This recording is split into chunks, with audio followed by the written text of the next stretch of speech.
এবার ছট পুজোয় অংশগ্রহণকারীদের মধ্যে ফল এবং মিষ্টি বিতরণের উদ্যোগ গ্রহণ করা হয়েছে। স্থানীয় কর্পোরেটরদের উদ্যোগেই এই কর্মসূচি। অবশ্য বলে রাখি, সেখানে ফল থেকে শুরু করে মিষ্টি এবং কাপড়ও বিতরণ করা হয় আগরতলা পৌর নিগমের 13 নম্বর ওয়ার্ড স্থিত হরিজন কলোনিতে।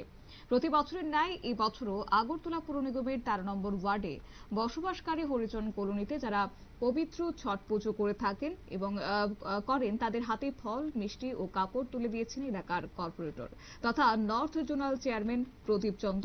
সঙ্গে ছিলেন আইতরমার চেয়ারম্যান টুটন দাস, এছাড়াও 6 আগরতলার মণ্ডল সভাপতি তপন ভট্টাচার্য ও এসসি মোর্চার সভাপতি অলোক মজুমদার সহ অন্যান্য বিশিষ্ট ব্যক্তিবর্গরা। এবং এদিনের এই অনুষ্ঠানে উপস্থিত ছিলেন ওয়ার্ড সভানেত্রী রীতা পাল, মহিলা মোর্চার ইনচার্জ রুমি চৌধুরী, বুথ সভাপতি সুব্রত সরকার, শঙ্কর বিশ্বাস, স্বপন দাস ও মণ্ডলের কার্যকর্তারা, কর্মী সমর্থকরা। এবং সেই জায়গায় দাঁড়িয়ে যারা ছট পুজোয় অংশগ্রহণ করেছেন তাদের প্রত্যেকের মধ্যে ফল মিষ্টি বিতরণ করা হয় এবং এলাকায় মানুষজনদের মধ্যেও কিন্তু এদিন শান্তি এবং সঙ্গে সম্প্রীতির বার্তাও ছড়িয়ে দেওয়া হয়। নিয়ে নিচ্ছে ছোট্ট একটি বিজ্ঞাপন বিরতির সঙ্গে থাকুন।